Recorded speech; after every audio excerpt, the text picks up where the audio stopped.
والصلاة والسلام على من لا نبی بعدہ اما بعد۔ بات ہو رہی تھی اجتہاد کے بارے میں۔ دیکھیے یہ لفظ اجتہاد جو ہے اس کا بنیادی مادہ جو ہے جیم ہا اور دال ہے۔ جو جوہد اردو میں ہم لفظ بولتے ہیں جد و جہد، تو جوہد کا معنی ہے کوشش کرنا۔ تو جوہد کے ساتھ دو لفظ اگر آپ مزید شامل کر لیجئے، جو اس وقت پوری دنیا میں دو بڑی اصطلاحات ہیں، دو بڑے معاملات ہیں جو ہر جگہ پہ کار فرما ہیں۔ ایک لفظ ہے اجتہاد اور ایک لفظ ہے جہاد۔ اجتہاد جو ہے یہ بنیادی طور پر باب افتعال سے مصدر ہے، اجتہاد یجتہد سے، اور اس باب سے اور اس شکل سے جو آنے والے اوزان ہیں ان میں خاص طور پر ذہنی تگ و تاز کا معنی پایا جاتا ہے۔ آپ دیکھیے اضطراب جو ہے اس کا معنی ہے انسان کی بے چینی کی وہ کیفیت جس میں اس کا دماغ اتنا الجھ جائے کہ دماغ پر گویا کہ ضربیں اور ایک طرح سے مار پڑ رہی ہے۔ شدید بے چینی کی کیفیت کو کہتے ہیں اضطراب۔ اسی طرح آپ دیکھیں الاعتصام لفظ بولا جاتا ہے، اعتصام بھی یہی باب ہے، اور اعتصام میں خاص طور پہ جائزہ لیں تو تمسک بالکتاب و سنہ کو اعتصام بالکتاب و سنہ کے نام سے بیان کیا ہے۔ امام شاطبی رحمۃ اللہ علیہ کی کتاب ہے الاعتصام بالکتاب و سنہ۔ امام بخاری رحمۃ اللہ علیہ نے باقاعدہ کتاب الاعتصام بالکتاب و سنہ قائم کیا ہے، صحیح بخاری کا آخری باب جو ہے۔ تو اعتصام کا معنی ہے ذہن سے کسی چیز کو تھامنا اور پکڑنا۔ اجتہاد میں بھی یہ معنی بدرجہ اتم پایا جاتا ہے۔ اس کا معنی ہے وہ انتہائی جد و جہد جو انسان کسی چیز کو سمجھنے کے لیے دماغی طور پر جو ہے وجود میں لائے۔ اور اصطلاحات اہل علم میں اجتہاد کہتے ہیں کتاب و سنت میں وہ انتہائی تگ و تاز، انتہائی محنت، جس محنت کے ساتھ انسان کتاب و سنت کو سمجھتا ہے، اور اس کا مقصد یہ ہے کہ بدلتے ہوئے حالات میں کتاب و سنت کی جامعیت اور اکملیت کو کس طرح وہ جو ہے حاصل کرے۔ یہ 23 سالہ دور نبوت جیسے میں بات کر رہا تھا، اس کو لے کر قیامت تک کے احوال پر جو ہے وہ اس طرح منطبق کرنا، اس طرح اس کی اپلیکیشن اور اس طرح سے اس کی تطبیق ہو کہ یہ 23 سالہ دور کے تعلیمات جس طرح اس دور کے لیے واضح تھیں، نبی صلی اللہ علیہ وسلم کی وفات سے اگلے لمحے سے لے کے قیامت تک پیدا ہونے والے مسائل کے لیے اگر کتاب و سنت اسی طرح واضح انداز میں ہم چاہیں کہ ہمیں رہنمائی پیش کرے تو یہ عمل جو ہے وہ اجتہاد کے ذریعے پورا ہوتا ہے۔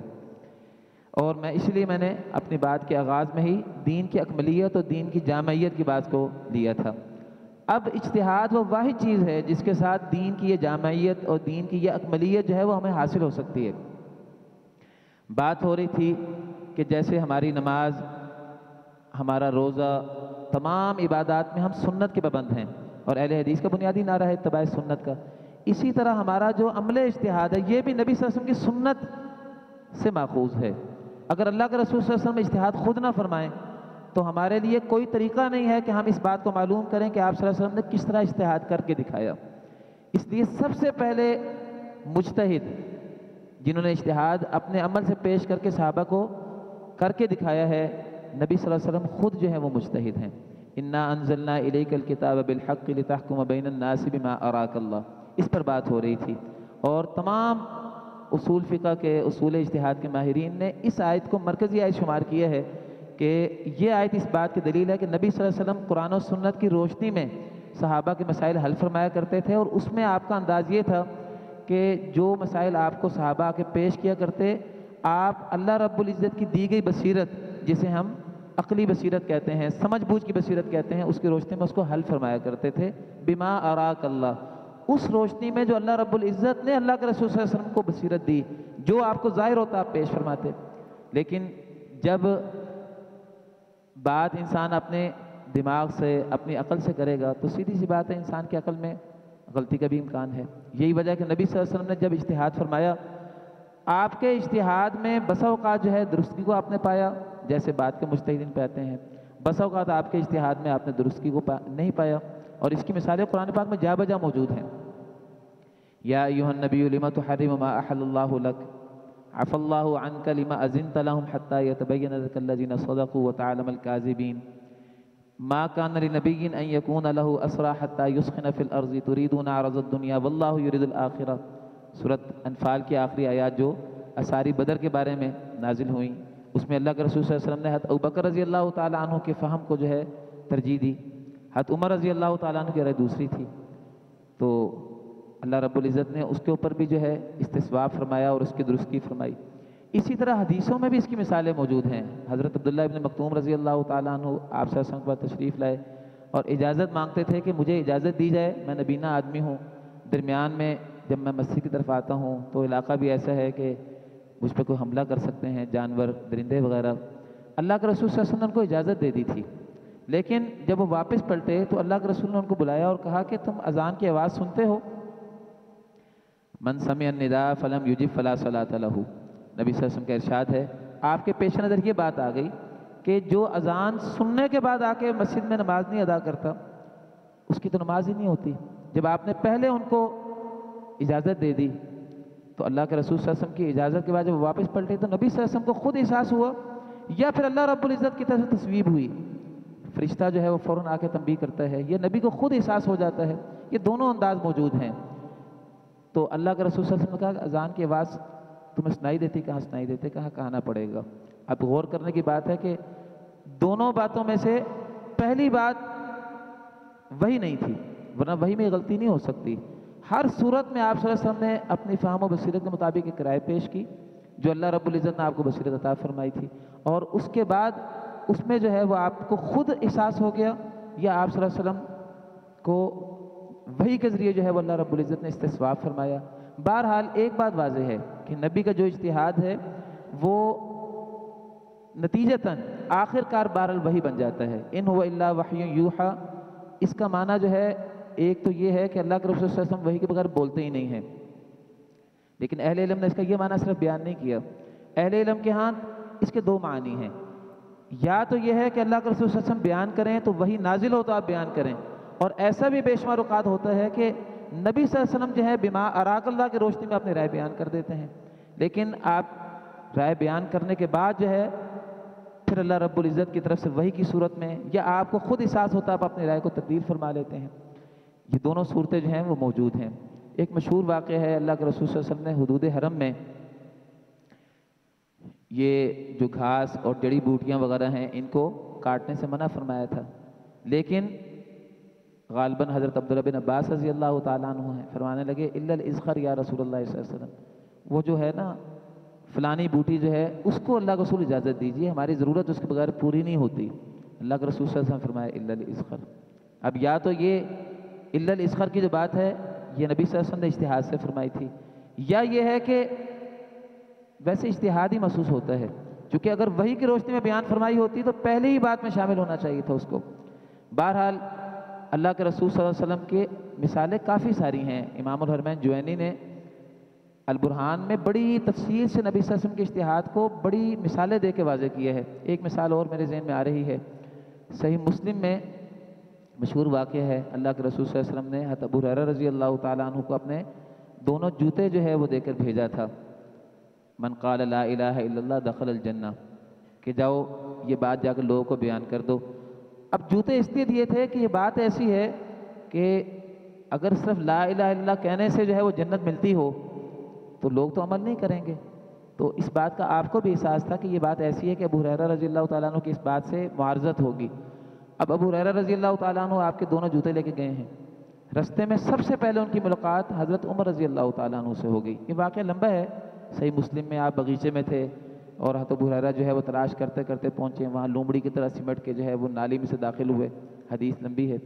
تو اللہ کے رسول صلی اللہ علیہ وسلم نے ان کو جو ہے یہ ارشاد فرمایا کہ جاؤ لوگوں یہ بات بتا دو۔ تو سب سے پہلے حضرت عمر رضی اللہ تعالیٰ عنہ سے ملاقات ہوگی۔ اب حضرت عمر رضی اللہ تعالیٰ عنہ کو جب انہوں نے یہ بات بیان فرمائی تو حدیث میں موجود ہے کہ حضرت عمر رضی اللہ تعالیٰ عنہ نے ان کو دھکا دیا۔ بعض روایات میں آتا ہے کہ جب دھکا دیا تو ابو ہریرہ رضی اللہ تعالیٰ عنہ کو انہوں نے پکڑ کے گھسیٹنا شروع کر دیا اور اسی طرح کھینچتے ہوئے واپس لے کے گئے ہیں۔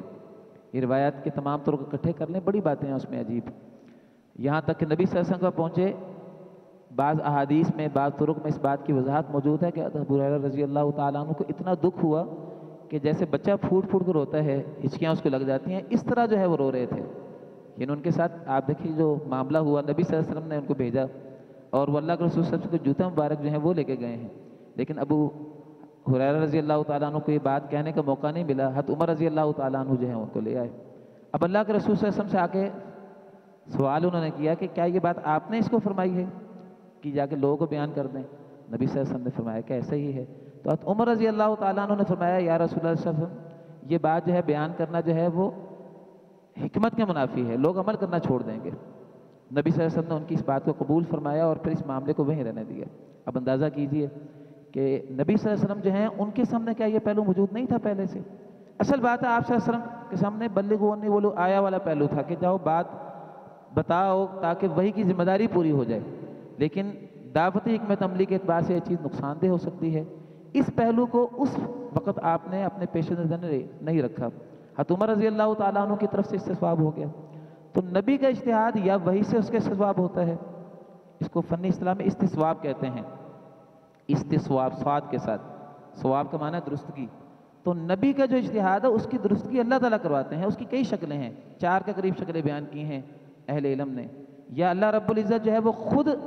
نبی کے ذہن میں احساس پیدا کرتے ہیں، نبی کو خود احساس ہو جاتا ہے، جیسے عبداللہ بن مکتوم والا واقعہ ہے. یا وحی آتی ہے، جبریل امین آتے ہیں. اور یہ بات آپ جانتے ہیں کہ وحی ایسے خفیہ اشارے کو کہتے ہیں جو صورت کے ساتھ منتقل ہو،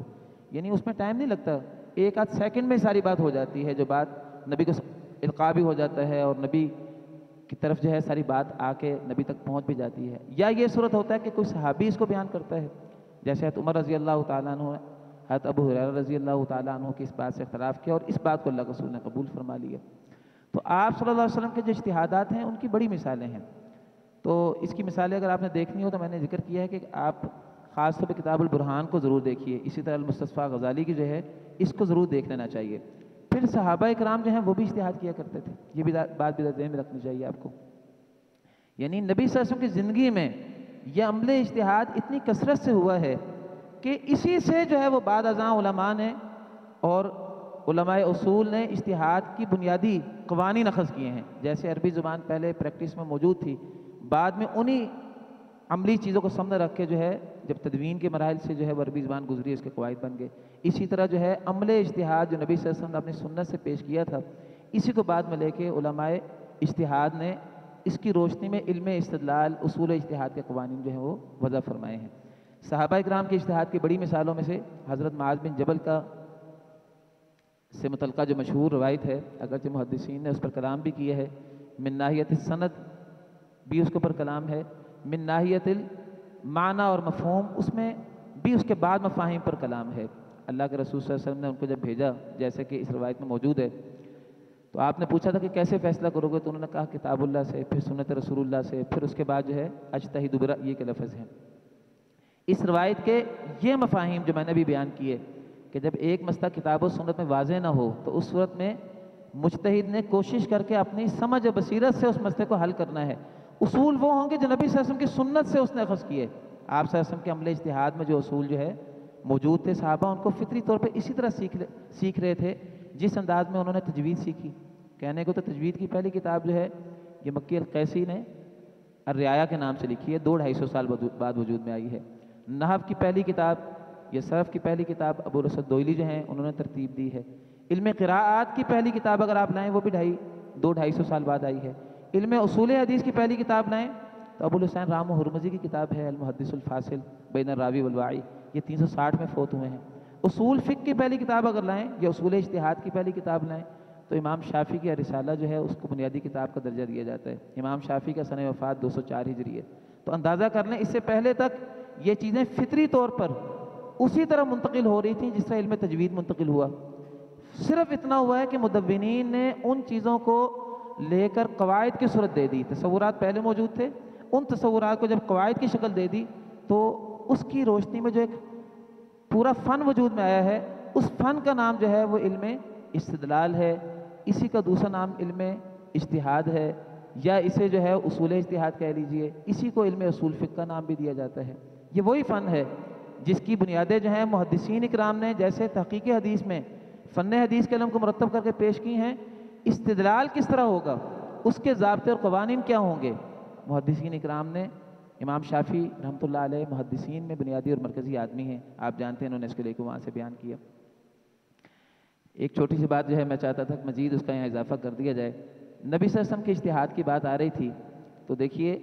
کہ نبی صلی اللہ علیہ وسلم کا جو استصواب ہے، جو میں نے ابھی بیان کیا کہ آپ کا اجتہاد جو ہے وہ کس طرح درستگی کے مراحل سے گزر کے وہی بنتا ہے، اس کی ایک بڑی مثال تقریری حدیث ہے۔ تقریری حدیث کو اگر آپ سمجھ لیں تو وہ بنیادی طور پر نبی صلی اللہ علیہ وسلم سے بطور وحی اسی طرح صادر ہوتی ہے جس طرح آپ کے اجتہاد کو استصواب کی صورت میں وحی کا درجہ ملتا ہے۔ حدیث میں آتا ہے، صحیح بخاری میں موجود ہے، کنا نعزل والقرآن ینزل، صحابہ کہتے ہیں کہ ہم عزل کیا کرتے تھے اور قرآن پاک نازل ہوتا تھا۔ اب یہ عزل جو ہے وہ صحابہ کرام نبی صلی اللہ علیہ وسلم کے سامنے آ کے نہیں فرمایا کرتے تھے، یہ تو گھروں کے اندر پردوں میں اور ایسی کیفیت میں کہ نبی صلی اللہ علیہ وسلم کو اس کی آ کے اطلاع نہیں ملا کرتی تھی، لیکن اللہ رب العزت کو تو علم ہے کہ یہ معاملہ بطور دین جو ہے وہ جاری ہے، اور باقاعدہ اس پر ابواب قائم کیا محدثین اکرام نے کہ نبی صلی اللہ علیہ وسلم کی زندگی میں اگر ایک کام جو ہے وہ صادر ہو جائے بطور دین تو نبی کے ذمہ واجب ہے کہ وہ اس کی تبیین کرے کہ یہ معاملہ جو ہے وہ غلط ہو رہا ہے، اس کی تصحیح ہو۔ اور تقریری حدیث یہ ہے کہ اگر ایک چیز چل رہی ہو اور نبی صلی اللہ علیہ وسلم کے موجودگی میں چل رہی ہو یا آپ کی عدم موجودگی میں چل رہی ہو، دونوں قسمیں جو ہیں وہ تقریر میں شامل ہیں۔ امام شاطبی رحمۃ اللہ علیہ نے الموافقات میں بڑی وضاحت سے اس بات کو بیان کیا ہے اور مثالیں دی ہیں کہ اللہ کے رسول کی موجودگی میں ایک چیز کا جو ہے وہ صادر ہونا ضروری نہیں ہے تقریر میں، نبی صلی اللہ علیہ وسلم اس پر سکوت فرما کر اسے جو ہے وہ قرار بخش دیں۔ تقریر کا معنی کہ اس چیز کو بطور دین قرار بخشنا، وہ چیز جو ہے وہ دین کا حصہ بن جاتی ہے۔ اصل میں تقریر جو نبی صلی اللہ علیہ وسلم کا دین بنا ہے تقریر کی روشنی میں، یہ اصل میں اللہ رب العزت کا استصواب ہے۔ اللہ رب العزت کو تو علم ہے کہ یہ کام اس طرح ہو رہا ہے، اگر وہ چیز صحیح نہ ہو اللہ رب العزت کے ذمہ ہے کہ بیان وحی فرمائیں، بیان دین فرمائیں، اور اللہ کے رسول صلی اللہ علیہ وسلم پر وحی کے ذریعے جو ہے وہ اس کا نزول ہو کے اس کی تبیین اور وضاحت ضروری ہوگی۔ چنانچہ جو ہے وہ تقریری حدیث کی جتنی مثالیں ہیں یہ اصل میں علماء اصول نے، علماء اجتہاد نے استصواب نبی کے ضمن میں بھی بیان کی ہیں۔ بہرحال بات چل رہی تھی نبی صلی اللہ علیہ وسلم کے اجتہاد کی، آپ صلی اللہ علیہ وسلم نے اجتہاد فرمایا، پھر اللہ کے رسول صلی اللہ علیہ وسلم نے اجتہاد کا طریقہ سکھایا صحابہ اکرام کو۔ اس کی بھی ذرا کچھ مثالیں میں چاہتا ہوں آپ کے سامنے بیان کر دی جائیں۔ دیکھیے آپ صلی اللہ علیہ وسلم کا انداز جو ہے وہ صحابہ اکرام کو اصول استدلال کی طرف مائل کرنے کا کس طرح ہے۔ قیاس کے ضمن میں چونکہ اجتہاد کی بڑی ترین شکل قیاس ہے، نبی صلی اللہ علیہ وسلم کے پاس جو ہے ایک خاتون حاضر ہوئی اور اس نے آپ صلی اللہ علیہ وسلم سے پوچھا تھا کہ میری والدہ پر حج فرض تھا لیکن انہیں ادائیگی کا موقع نہیں ملا، تو اللہ کے رسول صلی اللہ علیہ وسلم سے انہوں نے کہا کہ کیا میں ان کی طرف سے حج کر لوں؟ اب اللہ کے رسول صلی اللہ علیہ وسلم کے لیے یہ بھی ممکن تھا، آپ فرماتے کہ ضرور حج کرو، آپ نے یہ نہیں فرمایا، آپ نے فرمایا کہ تمہارا کیا خیال ہے کہ اگر تمہاری ماں پر قرض ہوتا تو تم اس کو ادا کرتی، تم اس کو ادا کرتے؟ تو انہوں نے کہا، خاتون، بعض روایتوں میں یہ شخص کا واقعہ بھی ذکر ہے، تو انہوں نے فرمایا کہ میں ضرور قرض ادا کرتی، تو اللہ کے رسول نے فرمایا کہ پھر یہ بھی اسی طرح ہے۔ اب یہ جو انداز ہے کہ ایک چیز کو بطور مثال بیان کر کے دوسری چیز کو اس کے ساتھ جو ہے برابر میں طے کرنا، اس عمل کا نام قیاس ہے۔ قیاس کا معنی ہے ماپنا۔ اگر دو چیزیں ماپ میں برابر ٹھہریں تو جو حکم پہلی چیز کا ہے وہی حکم آپ دوسری چیز کو دے دیں، اس کو کہتے ہیں قیاس۔ دوسرے واقعے میں ایک شخص نے اللہ کے رسول صلی اللہ علیہ وسلم سے پوچھا کہ اگر ہم روزے کی صورت میں کلی کر لیں تو کلی سے کیا وضو یا روزہ ٹوٹ جاتا ہے؟ تو آپ صلی اللہ علیہ وسلم نے اس سے پوچھا کہ یہ بتاؤ کہ کیا کلی کرنے سے، صحابی نے بلکہ یہ بوسے کے بارے میں روایت ہے کہ اگر بیوی کا ہم بوسہ لے لیں تو کیا روزہ ٹوٹ جاتا ہے؟ تو اللہ کے رسول صلی اللہ علیہ وسلم نے یہ انداز اختیار نہیں فرمایا کہ نہیں ٹوٹتا، آپ نے ایک طرز استدلال سکھایا۔ آپ نے فرمایا کہ اگر تم کلی کرو تو کیا کلی کرنے سے وضو روزہ ٹوٹ جاتا ہے؟ انہوں نے کہا کہ نہیں، کلی سے تو روزہ نہیں ٹوٹتا، تو آپ نے فرمایا پھر یہ بھی اسی طرح ہے، بوسہ لینے سے بھی وضو روزہ جو ہے وہ باقی رہتا ہے۔ اب یہ قیاس ہے۔ اسی طرح ایک صحابی اللہ کے رسول کے پاس شکایت لے کر آیا تھا، اس کے گھر بیٹا یا بچہ پیدا ہوا، تو اس کا خیال تھا کہ یہ بچہ میرا نہیں ہو سکتا کیونکہ اس کی رنگت اس بچے سے نہیں ملتی تھی، تو اللہ کے رسول صلی اللہ علیہ وسلم سے آ کے جو ہے اس نے اپنی الجھن بیان کی۔ نبی صلی اللہ علیہ وسلم اس کو ویسے بھی رہنمائی فرما سکتے تھے، لیکن آپ نے اس کو لیا اور اس کو جو ہے اونٹوں کے باڑے میں لے کے جا کے جو ہے وہ اونٹ دکھائے، ان میں سے ایک بھورا اونٹ بھی تھا اور باقی اونٹ جو ہے دوسرے رنگ کے تھے، تو آپ نے فرمایا کہ اس کے بارے میں تمہارا کیا خیال ہے کہ ان سے یہ اونٹ جو ہے وہ کس طرح وجود میں آ سکتا ہے؟ تو اس نے کہا کوئی نہ کوئی رگ ابری ہوگی، پیچھے نسل جب چلتی ہے تو پچھلی نسل میں ان اونٹوں کے پیچھے جو ہے وہ کوئی اور اونٹ 2-3 نسلیں پہلے جو ہے وہ اس رنگ کا ہوگا. تو آپ نے فرمایا کہ یہاں بھی پھر ایسا ہو سکتا ہے. اب یہ قیاس کا انداز ہے. بس اوقات آپ علت کی طرف اشارہ فرمایا کرتے تھے، یعنی ایک وجہ بیان کرتے، اور علماء اجتہاد کے ہاں جب ایک چیز کی وجہ بیان کی جائے تو وجہ بیان کر کے کسی چیز کو پیش کرنے کا مطلب یہ ہے کہ جہاں بھی یہ وجہ پائی جائے یہ حکم وہاں منتقل ہو جائے گا. جیسے اللہ کے رسول صلی اللہ علیہ وسلم سے بلیوں کے جھوٹے کے بارے میں پوچھا گیا کہ ان کا جھوٹا جو ہے وہ نجس ہے کہ نہیں، تو آپ صلی اللہ علیہ وسلم نے وہاں یہ بھی بتایا کہ نجس نہیں ہے، اور ساتھ اس کی وجہ بیان کی انہا من الطوافین علیکم والطوافات، کہ جو تمہارے پاس کثرت سے آنے جانے والے جو ہیں وہ نر یا مادہ قسم کی چیزیں ہوں تو ان سے جو ہے وہ معاملہ جو ہے ختم نہیں ہوتا. اب یہ وجہ آپ نے بیان کی، گویا کہ اب ہر وہ چیز جس کا کثرت سے انسان کے پاس آنا جانا ہو اور وہاں انسان کے لیے پردے کے مسائل میں یا دوسرے مسائل میں مشقت پیدا ہو رہی ہو تو یہ معاملہ اس پر قیاس کر کے جو ہے اس کو اخذ کیا جائے گا. یہی علماء نے یہ اصول اخذ کیا ہے کہ گھریلو ملازمین جو ہیں ان کے ساتھ پردے کے احکامات میں نسبتاً تخفیف ہے. عام طور پہ انسان جو سختی بہر عام لوگوں سے کرتا ہے، وہ لوگ جو انسان کے ساتھ کثرت سے آتے جاتے ہیں، آپ دیکھ لیجئے کہ یہ جو غلام ہیں، غلام اور لونڈیاں، ان کے بارے میں پردے کا حکم ویسے ہی اٹھا لیا کیونکہ ان کا کثرت سے جو ہے وہ معاملہ ہوتا ہے. اور یہ جو آج کل کے ملازم ہیں ان سے پردے کا حکم تو ساقط نہیں ہوتا چونکہ حدیث میں نصاً موجود ہے غیر محرموں سے پردہ ہوگا، لیکن بہرحال پردے کے احکام میں نسبتاً نرمی ہے. تو تصور اجتہاد جو ہے ہمارا پہلا نقطہ ہی، ہم اس پر ابھی گفتگو کر رہے ہیں. میں اس کو اب چاہتا ہوں کہ سمیٹا جائے. خلاصہ یہ ہے کہ کتاب و سنت کی جامعیت اور اکملیت، اس کا تقاضا یہ ہے کہ قیامت تک کے جو حالات ہیں درپیش ہوتے رہیں، نئے سے نئے مسائل سامنے آتے رہیں، کتاب و سنت کے اندر ان کا حل جو ہے موجود ہے، لیکن کہیں واضح ہوتا ہے اور کہیں دفعہ وہ واضح نہیں ہوتا، اس کے اندر چھپا ہوا ہوتا ہے. مجتہد نے یہ کام کرنا ہوتا ہے کہ اس کے اندر سے وہ حل نکال کر نبی صلی اللہ علیہ وسلم کے بتائے ہوئے طریقے کے مطابق ان قوانین اور اصولوں کی روشنی میں جو بعد میں علماء مجتہدین نے مدون فرما دیے ہیں، اس نے اس پورے نظام کی روشنی میں کتاب و سنت سے اس رہنمائی کو نئے حالات کے مطابق اپلیکیبل، قابل عمل بنا کے پیش کرنا ہوتا ہے. اور اس سارے عمل کا نام جو ہے وہ عمل اجتہاد ہے. ہم اب اپنے دوسرے محور کی طرف جو ہے منتقل ہوتے ہیں. ہمارا دوسرا محور یہ تھا کہ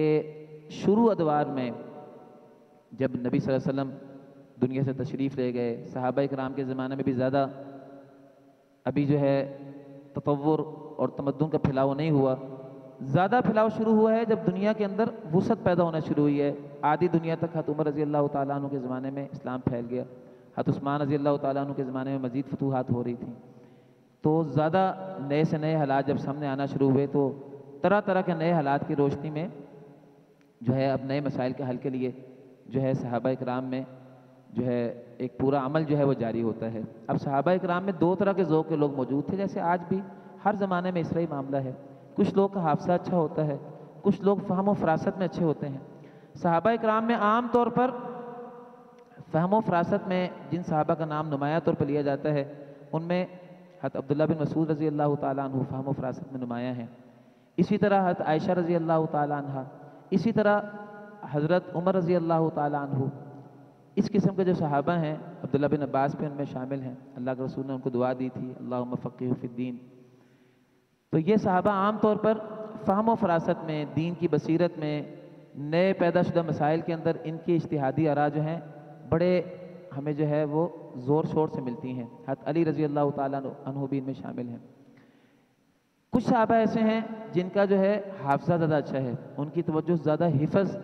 اور احادیث کو یاد کرنا، قرآن پاک کو یاد کرنا اور اس کو آگے منتقل کرنے کی طرف تھی. ان صحابہ کرام میں حضرت عبداللہ بن عمر رضی اللہ تعالیٰ عنہ کا مقام نمایاں ہے، حضرت ابو ہریرہ رضی اللہ تعالیٰ عنہ کا مقام نمایاں ہے. لیکن ہم یہ نہیں کہتے کہ حضرت ابو ہریرہ رضی اللہ تعالیٰ عنہ یا حضرت عبداللہ بن عمر رضی اللہ تعالیٰ عنہ جو ہیں ان کے اندر فہم و فراست کا ذوق نہیں تھا. بات ہو رہی ہے زیادہ ذوق کی، جیسے عبداللہ بن عمر اور حضرت ابو ہریرہ رضی اللہ تعالیٰ عنہما میں ذوق حفظ، حدیث کا ذوق جو ہے، انتقال حدیث کا ذوق زیادہ نمایاں طور پر موجود ہے. اسی طرح بعض دوسرے صحابہ میں دوسرا ذوق زیادہ نمایاں تھا، اور بعض ایسے ہیں جو دونوں میں جامع ہیں، جیسے ام المومنین حضرت عائشہ رضی اللہ تعالیٰ عنہ ایک طرف سے ہے وہ مکثرین صحابہ میں شامل ہیں جنہوں نے حدیثیں زیادہ جو ہیں وہ نقل فرمائی ہیں، اور دوسری طرف جو ہے اجتہادات میں حضرت عائشہ رضی اللہ تعالیٰ عنہ کا مقام مرتبہ انتہائی نمایاں ہے۔ امام سیوطی رحمۃ اللہ علیہ کی خاص طور پر حضرت عائشہ رضی اللہ تعالیٰ عنہ کے جو فہم و فراست ہے اس کے حوالے سے کتاب جو ہے بڑی اہم ہے، مطالعہ کرنے کے قابل ہے، عین الاصابہ فیما استدرکتہ عائشہ علی الصحابہ۔ انہوں نے صحابہ اکرام کی روایات کے اندر صحابہ کے اوپر استدراکات فرمائے ہیں کہ واقعہ کیا تھا، اور اس کے نقل میں بات سمجھنے میں یا بات بیان کرنے میں جو الفاظ کا انتخاب ہے اس میں کہاں کچھ جھول رہ گیا، اس حوالے سے عائشہ رضی اللہ تعالیٰ عنہ کے استدراکات ہیں۔ امام زرکشی کی بھی کتاب ہے اس موضوع پر، الاجابہ فیما استدرکتہ عائشہ علی الصحابہ کے نام سے۔ تو بہرحال صحابہ اکرام میں یہ دونوں ذوق موجود تھے، پھر جیسے استاد میں ذوق ہوتا ہے اس کے شاگردوں میں وہ ذوق منتقل ہو جاتا ہے، صحابہ کے تلامذہ میں بھی یہ دونوں ذوق جو ہیں وہ پھر منتقل ہوئے ہیں۔ عام طور پہ کہا جاتا ہے کہ بصرہ اور کوفہ وغیرہ میں جہاں تمدن زیادہ تیزی سے بدل رہا تھا، یہ اسلامی دور خلافت کے وہ علاقے ہیں جہاں خلافت رہی ہے، دارالحکومت ہے، اور عام طور پہ دارالحکومت میں نئے سے نئے مسائل کا سامنا زیادہ ہوتا ہے۔ تو ان علاقوں میں حضرت عبداللہ بن مسعود رضی اللہ تعالیٰ عنہ انہیں جو ہے زیادہ کام کا موقع ملا ہے۔ اس کے بالمقابل مدینہ کے اندر چونکہ نبی صلی اللہ علیہ وسلم جو ہے وہ خود موجود تھے، اور پھر یہاں جو حدیث کا علم ہے جس قوت کے ساتھ اور جس مہارت کے ساتھ اور جس اعلیٰ مستویٰ کے ساتھ موجود رہا ہے، یہ شکل مدینہ جیسی جو یہ شکل ہے یہ کسی اور شہر میں نظر نہیں آتی۔ جو صحابہ مدینہ میں رہے ہیں ان میں حدیث کا علم جو ہے وہ زیادہ مضبوط صورت میں ملتا ہے، اس کے مقابلے میں کوفہ میں اور اسی طرح بصرہ وغیرہ میں یہ صورتحال نہیں تھی۔ پہلی دفعہ مناہج کے سلسلے میں جو اختلاف واقع ہوا ہے یہ تابعین کے زمانے میں واقع ہوا ہے۔ حضرت سعید بن مسیب رحمۃ اللہ علیہ ایک قول کے مطابق یہ سب سے افضل تابعین ہیں، تابعین میں بھی درجے ہیں، ایک قول یہ ہے کہ تابعین میں سب سے افضل حضرت سعید بن مسیب ہیں، حضرت سعید بن مسیب، اور دوسری طرف حضرت امام ابراہیم نخعی رحمۃ اللہ علیہما۔ ان دونوں میں ایک نقطہ جو ہے اس پر شدید اختلاف ہوا۔ اس موضوع پر جو ہے ابن خلدون نے اپنی تاریخ میں بھی بڑی تفصیل سے کلام کیا ہے اس اختلاف کے بارے میں، اور پھر اسی طرح جو ہے حضرت شاہ ولی اللہ محدث دہلوی نے حجۃ البالغہ میں اس کی تفصیلات کو رقم فرمایا۔ امام ابن تیمیہ رحمۃ اللہ علیہ نے بھی تفصیلات لکھی ہیں، ابن قیم رحمۃ اللہ علیہ نے اس کی تفصیلات پر جو ہے وہ قلم اٹھایا ہے۔ بعد کے زمانوں میں مولانا اسماعیل سلفی رحمۃ اللہ علیہ جو گجرانوالے سے تعلق رکھتے تھے، ان کی کتاب تحریک آزادی فکر میں اس پر بڑی اچھی باتیں موجود ہیں۔ اختلاف یہ اٹھا کہ کیا کتاب و سنت کی جو تشریح مجتہد کرتا ہے اجتہاد کے صورت میں وجود میں آتی ہے، کیا یہ تشریح جو ہے اس کا دین میں اس کا درجہ کیا ہے؟ حضرت سعید بن مسیب رحمۃ اللہ علیہ کی رائے یہ تھی کہ مجتہد کا جو اجتہاد ہے یہ ایک ضرورت ہے، مسئلہ پیدا ہوتا ہے، ایک الجھن پیش آتی ہے، نیا مسئلہ درپیش ہوتا ہے، تو مجتہد کتاب و سنت کی روشنی میں عمل اجتہاد کے ذریعے اس کا حل پیش کر دیتا ہے، اور اس کے بعد جب مسئلہ حل ہو جاتا ہے تو وہ فقہی رائے اسی جگہ پہ ختم ہو جاتی ہے، کیونکہ جس مسئلے سے متعلقہ ضرورت پیدا ہوئی تھی وہ ضرورت پوری ہو گئی، جب ضرورت پوری ہو گئی تو فقہی رائے بھی وہاں ختم ہو گئی۔ کتاب و سنت تو قیامت تک کے لیے ہیں، لیکن جو فقہی آراء ہیں وہ تو قیامت تک کے لیے نہیں ہیں۔ وہ کسی ایک مسئلے میں عالم نے کتاب و سنت کی جو رائے ہے وہ واضح کی، اب اس مسئلے کی حد تک وہ رائے تھی، حالات پھر بدل گئے ہیں، وہ مسئلہ ختم ہو گیا، جامعیت کتاب و سنت کی ہے۔ فقہ اور شریعت میں کیا فرق ہوتا ہے، اس موضوع پر ماہنامہ محدث میں 20 مضامین شائع ہوئے ہیں 1980 سے لے کے 1990 کے شماروں کے درمیان، جب نفاذ شریعت کی تحریک چل رہی تھی پاکستان میں۔ حضرت علامہ احسان اللہ ظہیر رحمۃ اللہ علیہ اور دوسری طرف مولانا عبدالقادر روپڑی رحمۃ اللہ علیہ، ان کے درمیان شدید اختلاف ہوا ہے شریعت بل کی تحریک کے سلسلے میں۔ اس وقت یہ بڑی اہم بات چل رہی تھی کہ فقہ کی حیثیت کیا ہوتی ہے، کیونکہ شریعت بل میں بعض ایسی نکات موجود تھے جس کے ذریعے جو ہے وہ تمام جو فقہی مذاہب ہیں ان کو اکٹھا کیسے کیا جائے گا اگر نفاذ شریعت جو ہے وہ پاکستان میں کرنے کے حالات بن جائیں۔ تو اس وقت یہ باتیں بڑی چلی ہیں، اور یہ 1980 اور 1990 کے درمیان کی باتیں ہیں۔ اس دور میں محدث کے اندر بہت زیادہ اس پر مضامین آئے ہیں، محدث کی کئی اداریاں اس موضوع پر۔ تو میں یہ عرض کر رہا تھا کہ حضرت سعید بن مسیب اور ابراہیم نخعی رحمۃ اللہ علیہ میں جو اختلاف ہوا، سعید بن مسیب یہ فرمایا کرتے تھے کہ فقہ ایک ضرورت ہے، جب مسئلہ پیدا ہو تو عالم جو ہے وہ اجتہاد سے اس مسئلے کا حل بیان کرے گا، جب مسئلہ گزر گیا تو وہ اجتہاد بھی وہاں ختم ہو گیا۔ اب آئندہ کو نیا مسئلہ پیدا ہوگا تو دوبارہ اس پر جو ہے وہ دوسرا اجتہاد کیا جائے گا، وہ مسئلہ ختم ہو جائے گا تو وہ اجتہاد بھی وہاں ختم ہو جائے گا۔ تیسرا مسئلہ پیدا ہوگا، پھر دوبارہ عالم اجتہاد کرے گا، مسئلہ حل ہو گیا تو وہ اجتہاد وہاں ختم ہو گیا۔ اس کے مقابلے میں حضرت امام ابراہیم نخعی رحمۃ اللہ علیہ کی رائے یہ نہیں تھی۔ ان کی رائے یہ تھی کہ جیسے قرآن پاک کی تشریح جو ہے اس کے لیے نبی صلی اللہ علیہ وسلم تشریف لائے ہیں، اور نبی کی جو تشریح ہے اس تشریح کی اتنی بڑی حیثیت ہے کہ قرآن پاک کو اب اس کو چھوڑ کر سمجھا نہیں جا سکتا۔ کوئی بندہ اگر سنت کو چھوڑ کر قرآن پاک کو سمجھے تو کوئی ایسی تشریح قرآن کی مقبول نہیں ہے۔ سوال یہ تھا کہ کیا عالم کا جو اجتہاد ہے اس کا درجہ جو ہے وہ بھی یہی ہے؟ ابراہیم نخعی رحمۃ اللہ علیہ کا کہنا یہ تھا کہ علماء جو ہیں ان کا مقام بہت اونچا ہے فہم دین میں، وہی دین کی تشریح کرتے ہیں، وہی دین کے بدلتے ہوئے حالات میں رہنمائی کرتے ہیں، ان کے اجتہاد کی حیثیت جو ہے وہ مستقل درجے کی ایک چیز ہے۔ گویا کہ اگر ایک عالم اجتہاد کی صورت میں ایک بات بیان کرے تو جیسے قرآن کی تشریح میں سنت کی اہمیت ہے، سنت کی تشریح میں اس عالم کے اجتہاد کو حیثیت جو ہے وہ اسی طرح جو ہے وہ مستقل حیثیت میں دی جائے جیسے سنت کی تشریح قرآن پاک کی صورت میں اس کو مستقل حیثیت حاصل ہے۔ دوبارہ ذرا غور فرما لیجئے، سوال یہ پیدا ہوا اور اختلاف اس پر ہوا کہ یہ جو عمل اجتہاد جاری ہوتا ہے اس عمل اجتہاد کی حیثیت کیا ہے دین میں۔ سعید بن مسیب کا خیال تھا کہ ایک اضافی حیثیت کی چیز ہے، یعنی ایک ضرورت ہے، ضرورت پیدا ہوئی، عمل اجتہاد فرمایا، اس کی مستقل حیثیت تھی نہیں، وہ مسئلہ ختم ہو گیا، اجتہاد بھی وہیں تک رہ گیا، اب معاملہ جو ہے وہ آگے چلے گا تو کتاب و سنت ہی آگے چلے گی، اجتہاد کی حیثیت نہ دائمی ہے نہ مستقل ہے۔ ابراہیم نخعی رحمۃ اللہ علیہ کی رائے یہ تھی کہ نہیں، اجتہاد بڑی اہمیت کی حامل چیز ہے، اس کا جو ہے وہ مقام مرتبہ بہت اونچا ہے، علماء کے تشریحات جو ہیں وہ اضافی درجے کی چیز نہیں ہے، دین علماء نے ہی سمجھایا ہے، چنانچہ علماء کی جو تشریحات ہیں، جو تعبیرات ہیں، جو ان کے اجتہادات ہیں، ان اجتہادات کو سنت کے طرح جو ہے وہ ایک چیز ماننا چاہیے۔ ٹھیک ہے سنت سے کم تر مان لیجئے لیکن حیثیت ان کی استقلالی ہے۔ یہ اختلاف جو ہے پیدا ہوا، اور یہ اختلاف ذرا ذہن میں رکھیے حدیث اور فقہ کے سلسلے میں نہیں تھا، یعنی دونوں حدیث کے قائل ہیں، ابراہیم نخعی بھی حدیث کے قائل ہیں، اس کی حجیت کو مانتے ہیں، سعید بن مسیب بھی حدیث کی حجیت کے قائل ہیں، دونوں جو ہیں وہ اجتہاد کے قائل ہیں، ابراہیم نخعی بھی قائل ہیں، سعید بن مسیب بھی قائل ہیں۔ اختلاف جو ہے وہ ایک جزیہ میں ہوا ہے، اور وہ جزیہ یہ ہے کہ جو عمل اجتہاد ہے جو دونوں فریقین کے ہاں جو چل رہا تھا اور بعد کے ادوار میں ہمیشہ چلتا آیا ہے، صرف یہ اختلاف تھا کہ یہ عمل اجتہاد دین میں درجہ کیا رکھتا ہے۔ اس کا درجہ جو ہے جن کے ہاں بڑا تھا، زیادہ اہمیت کا حامل تھا، انہوں نے اس کو نسبتاً استقلالی حیثیت دی ہے، اور جن کے ہاں یہ عمل اجتہاد جو ہے وہ ایک اضافی درجے کی چیز تھی، صرف بدلتے ہوئے حالات میں نئے حالات کی ضرورت تھی، ورنہ تو کتاب و سنت میں ہر مسئلہ موجود ہے۔ فقہ کی ضرورت صرف ایک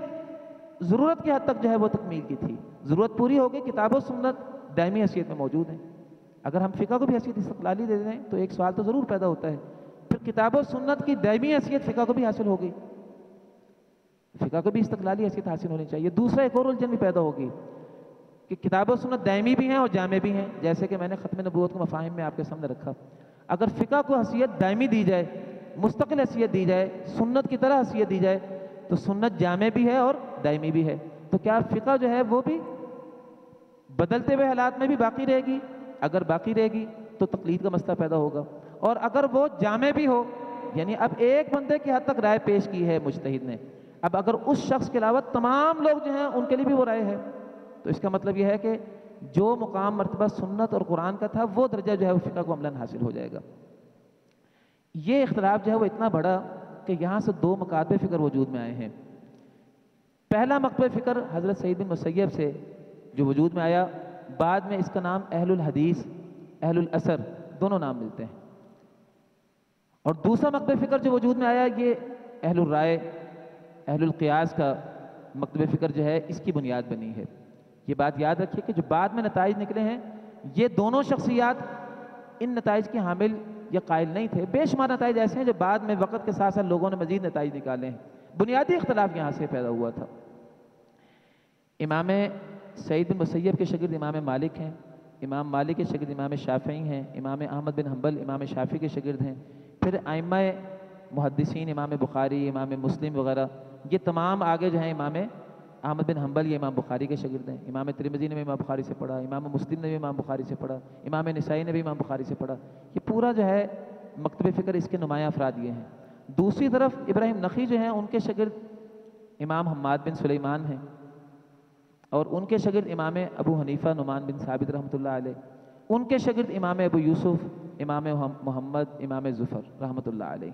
یہ پورا ایک مکتب فکر ہے۔ پھر بعد میں اس لائن میں آنے والے بے شمار لوگ ہیں جو دو انداز جب طے ہو گئے تو نتائج کی صورت میں یہ آگے معاملہ بڑھتا رہا ہے۔ لیکن جیسے کہ میں نے بھی آپ کو کہا کہ شروع میں ان کا آپس میں ٹکراؤ اس طرح نہیں تھا جو بعد کے زمانوں میں تحارب اور ٹکراؤ بنا ہے۔ یہی وجہ ہے کہ آپ دیکھیں تو امام شافعی رحمۃ اللہ اگرچہ امام مالک کے شاگرد ہیں، وہ اہل الحدیث اہل الاثر کے مکتب فکر سے تعلق رکھتے ہیں، لیکن امام شافعی وہاں سے قاضی ابو یوسف کے بھی شاگرد ہیں، انہوں نے جا کے ان سے بھی استفادہ کیا ہے۔ دوسری طرف امام عبداللہ بن مبارک جو ہیں یہ امام ابو حنیفہ کے تلامذہ میں سے ہیں نیچے، لیکن یہاں سے وہ محدثین کے ساتھ استفادہ کرنے والے نمایاں لوگوں میں شامل ہیں۔ امام محمد جو ہیں یہ ادھر سے اہل رائے کی لڑی میں آ رہے ہیں، لیکن یہاں سے امام مالک رحمۃ اللہ علیہ سے جا کے انہوں نے پڑھا، خاص طور پر امام محمد رحمۃ اللہ علیہ کی جو موطا ہے امام مالک سے جو انہوں نے روایت کی ہے اس کا نام جو ہے موطا امام محمد ہے، ایک موطا امام مالک ہے، اسی موطا کو جب امام محمد نقل کرتے ہیں تو اس موطا کا نام ہے موطا امام محمد۔ تو آپ دیکھیے دونوں مکاتب فکر کا آپس میں تحارب نہیں ہے، استفادہ پھر بھی جاری ہے۔ ابراہیم نخعی اور سعید بن مسیب آپس میں ایک ہی حلقے کے لوگ اہل سنت میں شمار ہوتے تھے، ان کا آپس میں کوئی بڑا اختلاف نہیں تھا۔ اختلاف بعد میں جا کے جو ہے وہ بہت زیادہ بڑھ گیا، بعد کے مسائل میں جو ہے جو اختلاف کی صورتحال پیدا ہوئی، میں اس کی چند مثالیں آپ کے سامنے بیان کرنا چاہتا ہوں۔ یہ میرے سامنے میرا پی ایچ ڈی کا مقالہ ہے، میری پی ایچ ڈی جو ہے وہ آج سے 15 سال پہلے تقریباً میں نے کی تھی، اور اس کا موضوع ہے محدثین اور فقہاء ان کا جو طرز عمل ہے حدیث کے ساتھ، دونوں کا جو برتاؤ ہے حدیث کے ساتھ، اس کے امتیازات کیا ہیں۔ گویا کہ ایک طرح سے یہ مقالہ جو ہے اسی موضوع پر ہے جس کے حوالے سے ہم گفتگو کر رہے ہیں۔ اس کی ایک فصل میرے سامنے ہے جس کا عنوان ہے اہل الحدیث اہل الرائے دو اجتہاد مکتب فکر۔ اسی طرح جو ہے اس موضوع پر اگر آپ مطالعہ کرنا چاہیں، یہ مقالہ جو ہے یہ آپ کو کتاب و سنت .com پہ مل جائے گا۔ اس کا چوتھا باب ہے، خاص طور پر جو ہے مطالعہ کرنے سے متعلق ہے۔ اسی موضوع پر اگر آپ مزید تفصیلی مطالعہ کرنا چاہیں تو والد گرامی کا پی ایچ ڈی کا مقالہ ہے اصول الاجتہاد فی الجامع صحیح البخاری، 2 جلدوں میں، یہ بھی آپ کو کتاب و سنت میں مل جائے گا۔ اس میں بھی بہت تفصیل سے اہل الحدیث اور اہل الرائے دو مکاتب فکر کس طرح وجود میں آئے، ان کے امتیازات کیا تھے، ان کے خاصیات اور خصوصیات کیا تھیں، ان کے درمیان جو ہے وہ کیا اور کس قسم کے اختلافات تھے، بعد میں نتائج جب آگے بڑھے ہیں تو کیا صورتحال بنی۔ تیسرا مقالہ جو ہے جس میں یہ تفصیل سے آپ کو بات مل جائے گی، ڈاکٹر حافظ محمد زبیر صاحب، ان کا مقالہ ہے اجتماعی اجتہاد پر، پی ایچ ڈی کا پنجاب یونیورسٹی میں۔ اس میں بھی ایک باقاعدہ فصل موجود ہے جس میں جو ہے اہل الحدیث اہل الرائے جو ہے وہ کس طرح وجود میں آئے، کیسے آگے بڑھے۔ اور میں نے اس سے پہلے جو آپ کو بیان کیا کہ شاہ ولی اللہ کی حجت البالغہ میں بڑی تفصیل سے بحث ہے ان دو مکاتب فکر کے بارے میں۔ اس سے پہلے تاریخ جو ہے ابن خلدون کا جو مقدمہ ہے جسے ہم مقدمہ ابن خلدون کہتے ہیں، اس میں بڑی تفصیل سے بحثیں آپ کو ملیں گی۔ امام ابن قیم رحمۃ اللہ علیہ کی اعلام الموقعین میں بہت تفصیل سے بحث ہے اس بارے میں، شیخ الاسلام ابن تیمیہ رحمۃ اللہ علیہ نے اس پہ بحث کی ہے۔ بہرحال بات کو ذرا آگے بڑھاتے ہیں۔ بعد میں جو صورتحال اب بنی ہے اس نقطے کی وجہ سے کہ مجتہد کے اجتہاد اور اس کی تعبیر کی ایک بڑی حیثیت ہے، ایک بڑا مقام ہے، بڑا مرتبہ ہے، اس کی وجہ سے جو نتائج نکلے ہیں تو ان پہ غور کر لیں۔ سب سے پہلا نتیجہ تو یہ نکلا ہے کہ جو لوگ اہل الحدیث کے نقطہ نظر سے متعلقہ لوگ تھے، یہ لوگ اجتہاد کی طرف انتہائی اشد ضرورت کی صورت میں جایا کرتے تھے۔ جیسے کہ ابھی میں نے بیان کیا کہ ان کا بنیادی نقطہ یہ ہے کہ اجتہاد ایک ضرورت ہے، ضرورت پیش نہ آئے تو اجتہاد کرنا جائز ہی نہیں ہے۔ امام احمد بن حنبل رحمۃ اللہ علیہ سے امام شافعی رحمۃ اللہ علیہ کے حوالے سے میں نے یہاں لکھا ہے کہ حوالہ بھی دیا ہے کہ امام احمد بن حنبل نے امام شافعی سے پوچھا تھا کہ اجتہاد کیا ہوتا ہے اور اس کو آپ کس نظر سے دیکھتے ہیں، تو امام شافعی نے فرمایا کہ ہم اس کو صرف ایک ضرورت سمجھتے ہیں، ایک اضافی درجے کی چیز سمجھتے ہیں۔ اسی طرح اعلام الموقعین میں امام ابن قیم رحمۃ اللہ علیہ نے بڑی تفصیل سے اجتہاد ضرورت ہے، یہ ایک وقتی درجے کی چیز ہے، اس عنوان سے بڑی مثالیں بیان کر کے اہل الرائے اور اہل الحدیث کا بنیادی فرق بیان کیا ہے۔ تو بات یہ کر رہا تھا کہ اہل الحدیث کے ہاں چونکہ اجتہاد ایک اضافی درجے کی چیز ہے، اہل الحدیث اجتہاد کو انتہائی نادر صورت میں اختیار کرتے ہیں۔ اہل الرائے کے ہاں اجتہاد چونکہ ایک بڑی قابل قدر قابل قدر اہل الحدیث کے ہاں بھی ہے، لیکن چونکہ ان کے ہاں مستقل حیثیت کے حامل چیز ہے، اہل الرائے جو ہیں وہ اجتہاد کی طرف جلدی مائل ہو جاتے ہیں، اور اتفاق سے حالات بھی ایسے بنے کہ کوفہ میں اور بصرہ میں چونکہ علم حدیث جو ہے وہ کمزور صورت میں منتقل ہوا ہے، وہاں جو ہے جن لوگوں نے اس خدمات سر انجام دی ہیں بعد ازاں، امام ابراہیم نخعی جو ہیں وہ تو حدیث کے بہت بڑے عالم تھے، لیکن حماد بن سلیمان اور امام ابو حنیفہ رحمۃ اللہ علیہ بالخصوص امام ابو حنیفہ رحمۃ اللہ علیہ 36 سال کی عمر میں دین کی طرف مائل ہوئے ہیں، اس سے پہلے وہ تجارت کیا کرتے تھے، تو 36 سال کی عمر میں جا کے بندے کا حافظہ ویسے بھی بڑا کمزور ہو جاتا ہے، جب انسان دنیا بھر کے معاملات میں مشغول ہو، انسان کی فہم و فراست بڑھ جاتی ہے اور حافظہ جو ہے ویسے کمزور ہونا شروع ہو جاتا ہے۔ بچپن میں حافظہ مضبوط ہوتا ہے چونکہ انسان کا ذہن منتشر نہیں ہوتا، تو امام ابو حنیفہ رحمۃ اللہ علیہ 36 سال کی عمر میں جب منتقل ہوئے ہیں تو انہوں نے اپنے ذوق کے موافق، اپنی بصیرت کے مطابق، چونکہ ان کا میدان بھی زیادہ جو ہے وہ مسائل کا سامنا تھا، تجارت وہ کیا کرتے تھے، انہوں نے اپنے ذوق کے مطابق جو ہے وہ اجتہاد کو مستقل میدان بنایا، لیکن اب وہ استقلالی حیثیت کا مسئلہ بھی موجود تھا، حدیثیں بھی موجود نہیں تھیں، اجتہاد کی طرف جلدی مائل ہو جایا کرتے تھے، حتیٰ کہ کئی دفعہ ایسا ہوتا کہ ایک مسئلہ میں اجتہاد کر لیتے، بعد میں پتہ چلتا ہے اس مسئلے میں حدیث موجود ہے۔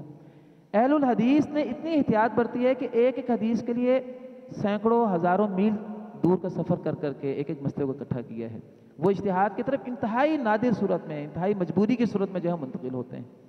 اب یہ اتنا بڑا معاملہ بنا ہے کہ اہل الرائے کی حدیث میں خدمات آپ کو نظر نہیں آئیں گی، اس کے مقابلے میں اہل الحدیث ان کی حدیث میں خدمات ہیں۔ میں ایک بات آپ کو یہاں ذرا بیان کر دینا چاہتا ہوں، محدثین اور اہل الحدیث کو ذرا آپ الگ الگ اصطلاحات سے یاد رکھیے، محدثین اور اہل الحدیث ایک چیز کے دو نام نہیں ہیں، یہ بالکل واضح آپ کے سامنے رہنا چاہیے، کئی لوگ اس کو ایک معنی میں استعمال کر لیتے ہیں۔ محدثین اہل الحدیث میں وہ لوگ ہیں جنہوں نے حدیث کی جمع ترتیب اور اس کی تحقیق کی خدمات سر انجام دی ہیں،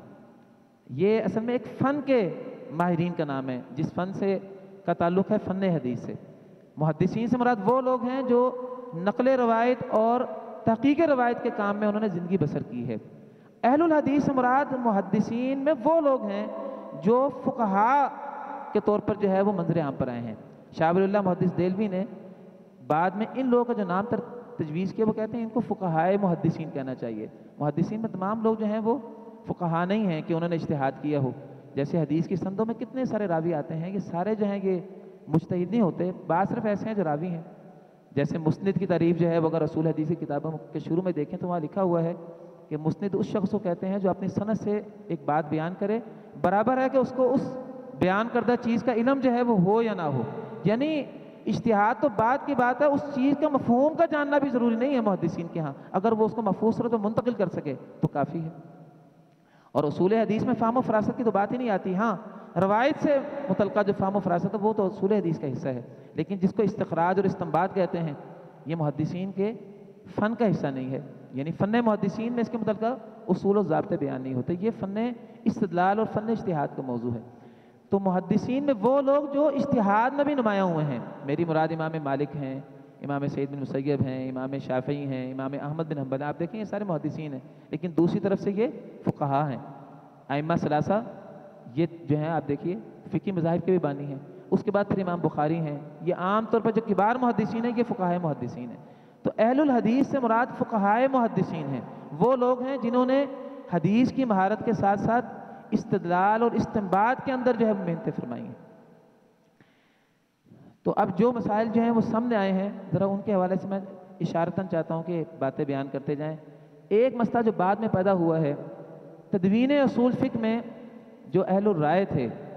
انہوں نے اپنے اس اصول کے تحت کہ امام کی حیثیت مستقل ہوتی ہے، انہوں نے جو فقہی تعبیرات ہیں ائمہ کی، ان کے ائمہ کی، انہوں نے ان فقہی تعبیرات کو کتاب و سنت کی طرف مستقل درجہ دیتے ہوئے جو اصول بنائے ہیں اس کے اندر اساس اس کو بنایا ہے۔ دوسرے لفظ میں آپ کو یہ کہنا چاہتا ہوں کہ حنفی اصول فقہ جو ہے اس کی بنیاد جو ہے وہ فقہ کا تحفظ ہے۔ انہوں نے اپنے ائمہ کی جو فقہی تعبیرات تھیں، چونکہ ان کے ہاں ان کی حیثیت مستقل تھی، انہوں نے ان کو درست کرنے کے لیے جو اصول اور قواعد ترتیب دے کر پوری ایک نظام اصول فقہ وجود میں وہ لائے ہیں۔ یہ ایک انداز ہے جس انداز میں جو ہے باقاعدہ فقہائے حنفیہ جو ہے وہ چلتے آ رہے ہیں۔ دوسرا انداز جو ہے وہ ائمہ ثلاثہ کا ہے۔ ائمہ ثلاثہ جو ہے وہ کسی فقہ کی خدمت کے لیے اصول فقہ ترتیب نہیں دیتے رہے، انہوں نے کتاب و سنت سے نئے مسائل کو حل کرنے کے لیے جو نبی صلی اللہ علیہ وسلم کا عمل اجتہاد تھا کتاب و سنت کو بھی سامنے رکھا، اور صحابہ اور تابعین کے تعامل میں جو طرز استدلال کے ضابطے چلتے آ رہے تھے، ان چیزوں کو سامنے رکھ کے اصول اجتہاد جو ہیں ان کو ترتیب دیا ہے۔ ان کا مقصد کتاب و سنت کی تفہیم ہے، کتاب و سنت سے نئے مسائل کو حل کرنے کے لیے ایک نظام مہیا کرنا ہے۔ جبکہ ائمہ فقہاء حنفیہ ان کا مقصد یہ نہیں ہے، ان کا بنیادی مقصد یہ کہ فقہ کا تحفظ کیسے ہو، ان کی فقہ کا۔ یہی وجہ ہے کہ اصول فقہ مقارن کی جتنی کتابیں ہیں، ان ساروں کے آغاز میں شروع میں یہ بات آ جاتی ہے کہ اصول فقہ کی جب تدوین ہوئی ہے تو دو بنیادی اسالیب ہیں۔ ایک اسلوب، اس کا نام ہے فقہ حنفی، یہ حنفی اسلوب تدوین ہے، اس کو کہتے ہیں حنفی اسلوب تدوین، اور وہ یہ ہے کہ فقہ کو سامنے رکھا جائے، فقہ سے مراد ان کے ائمہ کی فقہ ہے، اس کو سامنے رکھا جائے اور اس کو سامنے رکھ کر کتاب و سنت سے اس کی تطبیق کے لیے ایسے اصول جو ہیں وہ تشکیل دیے جائیں کہ ان کی کتاب و سنت کے ساتھ ایڈجسٹمنٹ جو ہے وہ اس کی بنانے کی شکل بن جائے۔ یہی وجہ ہے کہ ان کے یہاں پھر ایسے اصول وجود میں آئے ہیں کہ جو حدیث جو ہے ان کے اماموں کی رائے سے ٹکرا جاتی ہے، اس میں انہوں نے طرح طرح کے اصول لے کے اس حدیث کو کتاب و سنت کے ساتھ ایڈجسٹمنٹ دینے کے لیے جو ہے وہ اصول سازی کی۔ اہل الحدیث کے ہاں وہ حدیث کو رد کرنے کے اصول ہیں، ان کے ہاں وہ حدیث کو رد کرنے کے بجائے حدیث اور حدیث کے شارحین یعنی ائمہ فقہا ان کی باتوں کی آپس میں تطبیق دینے کے اصول ہیں۔ مثلا کرخی کا مشہور اصول آپ نے ساروں نے سنا ہوگا، آخری کلاسوں کو طلبہ جانتے ہیں کہ امام کرخی نے یہ اصول جو ہے وہ بیان کیا کہ ہر وہ آیت اور حدیث، یعنی پورا تماشا یہ ہے کہ صرف حدیث کے ساتھ یہ سلوک نہیں ہوا، قرآن کے ساتھ بھی یہ سلوک کیا۔ ہر وہ آیت اور وہ ہر حدیث جو ہمارے امام کی فقہی رائے کے خلاف ہے وہ یا معول ہوگی یا منسوخ ہوگی، یعنی یہ ان کا بنیادی جو ہے بیانیہ ہے ان کے علم استدلال کا۔ یعنی لازمی بات ہے کہ یا تو اس کے اندر کوئی تعویل ہے جو ہم سمجھ نہیں پا رہے، ہمیں ایسی شکل بنانی چاہیے کہ تعویل کر کے اس کو کتاب و سنت کے مطابق کیا جائے۔ دوسرے لفظوں میں فقہ کی تعویل تو ہوتی نہیں ہے، تعویل کتاب و سنت کی شروع ہو جاتی ہے۔ اور فرمایا کہ یا وہ معول ہوگی یا منسوخ ہوگی، کہا کہ یا اس کا پھر ناسخ تلاش کرو۔ اگر کوئی تعویل نہیں ملتی، وہ اتنی دو ٹوک ہے کہ واضح طور پر امام کی رائے حدیث کے خلاف ہے، تو آپ پھر ایک یہ فرضیہ جو ہے وہ ذہن میں رکھ لیں کہ لازمی بات ہے کوئی نہ کوئی ناسخ ہوگا، یہ حدیث منسوخ ہو گئی ہے اور ہمارے سامنے ناسخ موجود نہیں ہے، یعنی تیسری کوئی صورت نہیں ہے۔ اب یہ جو ہے نتائج میں جا کے فقہ کی استقلالی حیثیت کی ایسا نتیجہ پیدا ہو رہا ہے۔ اسی سے تقلید کا مسئلہ جو ہے وہ پیدا ہوا ہے، سب سے بڑا مسئلہ تقلید کا۔ جب تقلید آئی تو ایک نیا مسئلہ اور پیدا ہوا کہ حدیث سے تمسک کی ضرورت ہی باقی نہیں رہی۔ جب ائمہ کی فقہی تشریحات ان کی حیثیت جو ہے مستقل ہو گئی تو قرآن اور سنت تو ائمہ نے سمجھا دیا ہے، اب بعد والوں نے اس کو مزید سمجھانے کے لیے کیا کوشش کرنی ہے؟ حدیث اور قرآن کا درس ہی ختم ہو گیا سرے سے۔ ایک دور میں آج تک حنفی مدارس میں آپ دیکھیے تو قرآن اور حدیث کا مطالعہ براہ راست نہیں ہوتا۔ اب جو اگر مطالعہ کروایا جاتا ہے وہ صرف جو اہل الحدیث کے ہاں حدیث اور قرآن پاک کا مطالعہ ہے، اس کے سلسلے میں شاہ ولی اللہ محدث دہلوی کی جو کافشی ہیں بعد میں، ان کی وجہ سے انہوں نے حدیث کا مطالعہ جو ہے وہ صرف الزام کو دھونے کے لیے جو ہے وہ رکھ لیا ہے، ایک سال میں دورہ کروا دیتے ہیں، ورنہ پورے نصاب کے اندر جو ہے وہ فقہی تفصیلات کا مطالعہ ہوتا ہے۔ اچھا، ایک مسئلہ یہ پیدا ہوا ہے اس اختلاف کی وجہ سے، شاہ ولی اللہ محدث دہلوی نے اس کو خاص طور پر بیان کیا حجت البالغہ میں، کہ اہل الرائے کے ہاں چونکہ فقہ کی حیثیت استقلالی ہے، چنانچہ ان کے ہاں جیسے کتاب و سنت سے جو ہے وہ آگے اجتہاد کیا جاتا ہے، ان کے ہاں فقہ ائمہ کو سامنے رکھ کر اس کو بھی استنباط اور اجتہاد کا ماخذ کے طور پر جو ہے وہ پیش نظر رکھا جائے گا۔ اس مسئلے کو شاہ ولی اللہ محدث دہلوی اور بعد دیگر لوگوں نے قیاس در قیاس کا مسئلہ قرار دیا ہے، یعنی کتاب و سنت سے ایک مسئلہ نکلا، اب وہ مسئلہ باقی ہے، اس مسئلے سے ایک نیا مسئلہ نکالا، اب جو نیا مسئلہ نکلا وہ ایک مستقل حیثیت کا حامل ہے، اس سے ایک تیسرا مسئلہ نکالا، تیسرے سے چوتھا مسئلہ نکالا، یہ مسئلہ چلتا رہے گا، یعنی ہر اجتہاد جو نئے سے نیا ہو رہا ہے اس کی حیثیت مستقل ہے، اس کو کہتے ہیں قیاس در قیاس کا مسئلہ۔ شاہ ولی اللہ محدث دہلوی نے حجت البالغہ میں اسی وجہ سے اہل الرائے کا جو نام تجویز کیا ہے، شاہ ولی اللہ اہل الرائے کا لفظ نہیں بولتے، انہوں نے اہل الرائے کو اہل التخریج کا نام دیا ہے۔ اہل التخریج کا معنی یہ ہے وہ لوگ جو تخریج در تخریج، یعنی ایک مسئلہ قرآن و سنت سے نکالتے ہیں، پھر اس مسئلے سے دوسرا مسئلہ نکالتے ہیں، دوسرے سے تیسرا، تیسرے سے چوتھا، حتیٰ کہ یہ مسئلہ چلتا جاتا ہے۔ آج بھی فقہ حنفی میں، مذہب حنفی میں اجتہاد موجود ہے، اگر اجتہاد موجود نہیں ہے تو یہ جو حنفی مدارس کے اندر دارالافتاء وہ کیا کام کرتا ہے؟ نئے پیدا شدہ مسائل کو وہ بھی حل کرتے ہیں، لیکن ان کے ہاں جو ہے عملہ اجتہاد کیا ہے؟ اپنے ائمہ کی فقہ فروعات وہ سامنے رکھ لیتے ہیں، ان کی روشنی میں نظائر پہ غور کر کے وہ عمل اجتہاد کو جاری رکھتے ہیں۔ لیکن یہ اجتہاد اور اہل الحدیث کے اجتہاد کا بنیادی فرق یہ ہے کہ اہل الحدیث کے ہاں تو ایک اجتہاد جب آپ نے کر لیا اس کے بعد وہ ختم ہو گیا، اب آئندہ دوسرے اجتہاد کی بنیاد نہیں بن سکتا، وہ تو وہاں ختم ہو گیا۔ اب آپ نیا اجتہاد اگر کرنا چاہتے ہیں تو کتاب و سنت سے پھر دوبارہ کریں گے، پھر وہ ختم ہو جائے گا، تیسرا مسئلہ پیدا ہوگا تو پھر کتاب و سنت کی طرف جائیں گے۔ تو قیاس در قیاس کا مسئلہ جو ہے وہ اس اختلاف کی وجہ سے پیدا ہوا۔ امام بخاری رحمۃ اللہ علیہ نے اہل الحدیث اور اہل رائے کے اختلاف کو کس طرح واضح کرنے کی کوشش کی ہے۔ ہر امام کی کوشش یہ ہے کہ کسی ایک مثال کو دے کر ذہن کو کھولے۔ امام بخاری رحمۃ اللہ علیہ نے کتاب الحیل کے شروع میں پہلا مسئلہ جو بیان کیا ہے صحیح بخاری میں، وہ لے کر آئے ہیں قضاء القاضی ینفذ ظاہرا و باطنا۔ اس مسئلے کو قائم کیا ہے باب بنا کر۔ کیا مسئلہ ہے؟ مسئلہ یہ ہے کہ فقہائے احناف کے ہاں چونکہ امام کی رائے کی حیثیت مستقل ہوتی ہے اور قاضی جو ہے وہ بھی اجتہاد سے ایک رائے پیش کرتا ہے، چنانچہ جیسے مجتہد کی رائے کی حیثیت استقلالی ہے اس طرح قاضی کی رائے کی حیثیت بھی مستقل ہے۔ ان کے ہاں اگر کوئی بندہ کسی عورت سے زنا کر لے، مسئلہ یہ ہے، ذرا مسئلہ سمجھ لیجئے اور پھر دیکھیے کتنا بڑا فرق ہے جو کہ اس بنیادی اختلاف سے پھوٹا جو سعید بن مسیب رحمۃ اللہ علیہ اور امام ابن نقی میں رحمۃ اللہ علیہ میں پیدا ہوا تھا۔ اگر ایک بندہ کسی عورت سے بدکاری کر لے، بعد میں عدالت میں اس کا مسئلہ پیش ہو جائے، اگر وہ دلائل سے اس بات کو ثابت کر دے قاضی کے سامنے کہ یہ میری بیوی ہے، اگرچہ نفس الامر میں وہ اس کی بیوی نہیں ہے، اس نے حرام کاری کی ہے، احناف کے ہاں اس کے اس دلیل کے حوالے سے قاضی جو ہے وہ فیصلہ دے دے کہ ٹھیک ہے یہ ابھی یہ بدکاری نہیں ہوئی۔ فقہائے حنفیہ کے ہاں وہ شخص جو ہے اس کے اوپر بدکاری کا الزام یعنی دنیا کے اعتبار سے تو جاری نہیں ہوگا، لیکن ان کے ہاں اس کا معاملہ یہ ہے کہ نفس الامر میں بھی جو ہے اس کا معاملہ ایسے ہی ہوگا جیسے اس نے ثابت کر دیا اور قاضی نے اس کے مطابق فیصلہ دے دیا۔ امام بخاری رحمۃ اللہ علیہ نے بیان کیا کہ اہل الرائے کے ہاں قضاء القاضی ینفذ ظاہرا و باطنا، یہ اصول ہے کہ قاضی کا فیصلہ ظاہری اور باطنی طور پر حقیقی طور پر بھی جاری ہوتا ہے، جبکہ اہل الحدیث کے ہاں قضاء القاضی ینفذ ظاہرا لا باطنا، یہ اصول ہے۔ اور اس کی بنیاد اہل الحدیث کے ہاں نبی صلی اللہ علیہ وسلم کا یہ ارشاد ہے کہ اللہ کے رسول صلی اللہ علیہ وسلم نے فرمایا، صحیح بخاری کے اندر موجود ہے کہ اگر تم میں سے کوئی شخص میرے پاس آئے اور اپنی چرب زبانی سے مجھ سے کوئی فیصلہ کروا لے اپنے حق میں، روز قیامت وہ 7 زمینوں کو توق لے کر جو ہے وہ آئے گا۔ یعنی نفس الامر نہیں بدلتا، نفس الامر میں وہ غاصب ہے،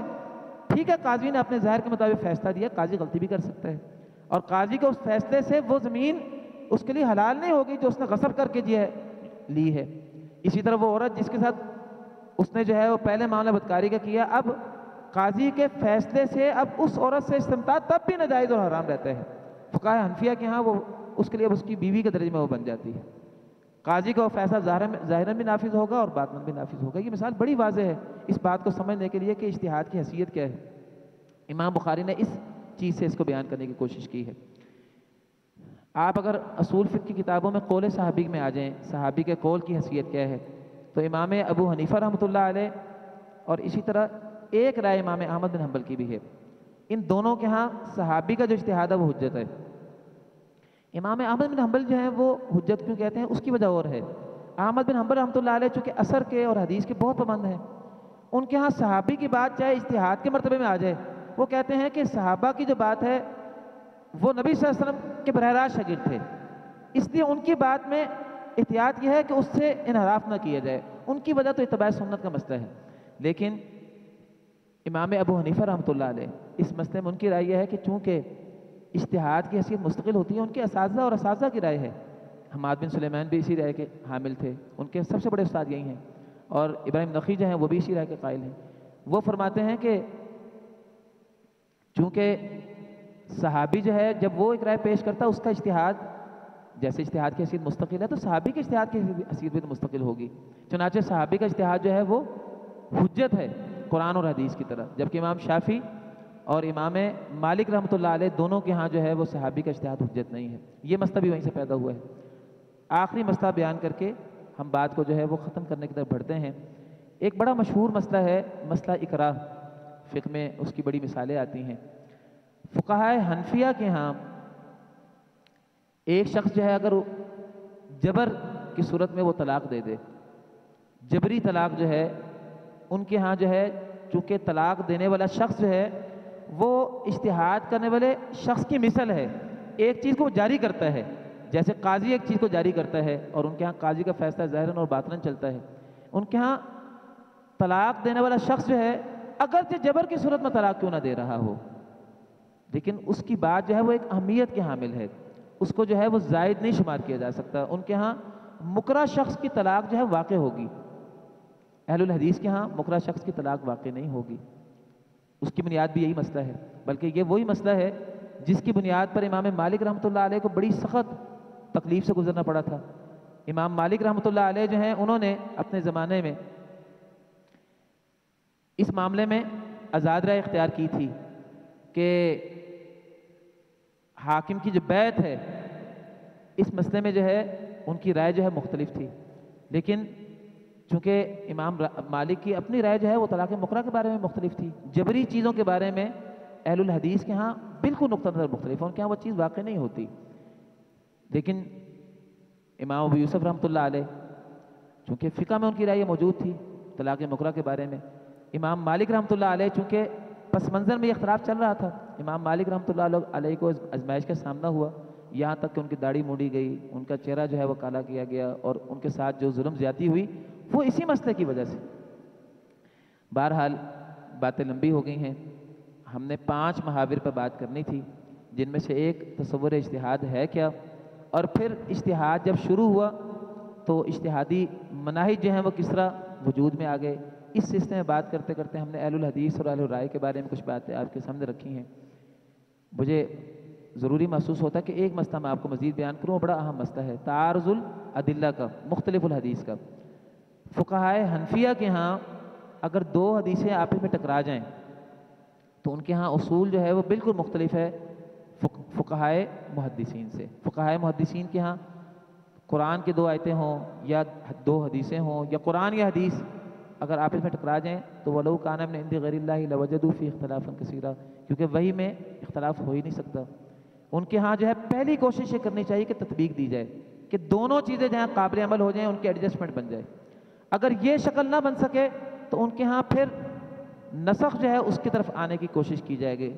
میں یہ یہاں وضاحت کرنا چاہوں گا کہ نسخ سے مراد ان کا نسخ ضمنی ہے، نسخ صریح جو ہے تو اختلاف میں شمار ہی نہیں ہوتا، اگر واضح طور پر یہ بات مل جائے کہ یہ مسئلہ پہلے ایسے تھا مسئلہ ایسے ہو گیا تو پھر تو ٹکراؤ ہے ہی نہیں۔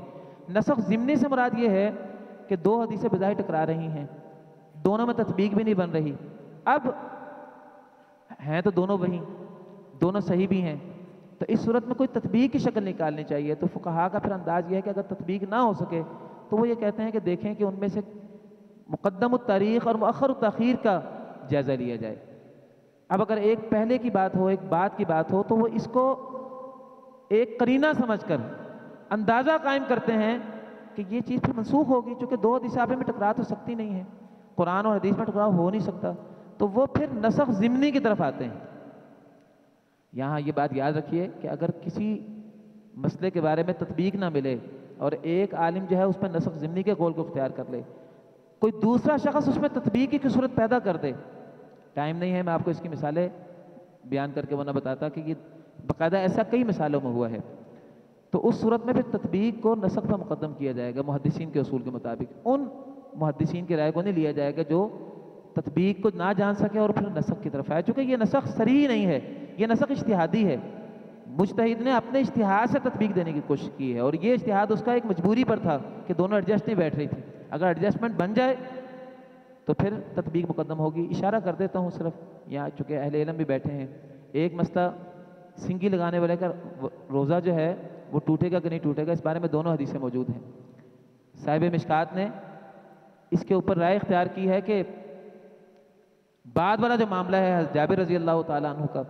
انہوں نے اللہ کے رسول کو سنگی لگائی تھی، چونکہ وہ متأخر تاریخ ہے، پہلے والا معاملہ جو ہے منسوخ ہے، لیکن بعض محدثین نے تطبیق دی ہے، افطر الحاجم والمحجوس سے اس کی تطبیق بنائی ہے، تطبیق کو پھر مقدم کیا جائے گا۔ اب تطبیق کیا ہے یہ ذرا موضوع پھر دوسری طرف نہ نکل جائے۔ اسی طرح یہ جو زیارت قبور کا مسئلہ ہے، لعن اللہ زوارات القبور، صاحب مشکات نے جو ہے یہ جو مسئلہ ہے کہ قبرستان جا کے اس کی زیارت کرنی چاہیے کہ نہیں کرنی چاہیے، اس مسئلے کے اندر ٹکراؤ ہے۔ حضرت عائشہ رضی اللہ تعالی عنہ سے قبرستان میں جا کر دعا کرنا ثابت ہے، جو مشہور دعا ہے السلام علیکم یا اہل القبور والی، اس کی راویہ حضرت عائشہ رضی اللہ تعالی عنہ ہیں۔ اب اگر عورتوں کے لیے قبرستان جانا منع ہے تو ام المومنین حضرت عائشہ رضی اللہ تعالی عنہ تو یہ روایت بیان کر رہی ہیں، تو اس کے حوالے سے جو ہے ایک قول جو پہلے کا ہے اس کو جو ہے وہ منسوخ مانا گیا، دوسرے کو جو ہے ناسخ مانا گیا ہے۔ تو بہرحال میں یہ بتا رہا تھا آپ کو کہ تعارض الادلہ میں محدثین اہل الحدیث کے ہاں جو ہے وہ تطبیق، پھر نسخ، پھر ترجیح اور پھر توقف کا درجہ ہے۔ فقہائے حنفیہ کے ہاں چونکہ اماموں کی حیثیت مستقل ہے، چنانچہ ان کی پہلی کوشش یہ ہوتی ہے کہ وہ تطبیق کے بجائے جو ہے آغاز کرتے ہیں تو ترجیح سے کرتے ہیں، بلکہ ان کے ہاں بہت ہی خطرناک اصول ہے، نور الانوار میں موجود ہے۔ ان کے ہاں اصول یہ ہے کہ سب سے پہلے ٹکراؤ بناؤ، اذا تعارضا تساقطا کے تحت اگر ٹکراؤ بن جائے تو دونوں کو اڑا دو، اور اڑانے کی صورت میں پھر جو ان کے اماموں کی رائے ہے اس کو اختیار وہ کر لیتے ہیں۔ اسی طرح جو ہے وہ حدیث کو قبول کرنے کے جو اصول ہیں اصول فقہ کتابوں میں، یہ سارے اصول جو ہیں وہ اصل میں یہ جو اجتہاد کی مستقل حیثیت تھی اس کی وجہ سے وجود میں آئے ہیں۔ میرے خیال ہے کہ ہماری جو باتیں ہیں اس کے اندر جو نکھار ہے وہ سوالات کی صورت میں ہوگا۔ آج ہم ان 2 محاور تک بات روکتے ہیں، 3 محاور پہ انشاءاللہ ہم آئندہ کل کی گفتگو میں انشاءاللہ بات کریں گے۔ آپ طلبہ میں سے اگر کوئی سوال ہو تو آپ سوال کر سکتے ہیں انہی باتوں کو مزید نکھارنے کے لیے۔ جزاک اللہ خیراً واحسن الجزاء، بارک اللہ فیک۔ اب آج کی آخری نشست کی طرف بڑھتے ہیں، جو سامعین کے سوال و جواب فضیلت الشیخ محمد یونس ربانی حفظہ اللہ تعالی وہ شیخ محترم پر سوال پڑھیں گے اور شیخ محترم اس کا جواب دیں گے۔ تشریف لاتے ہیں فضیلت الشیخ محمد یونس ربانی حفظہ۔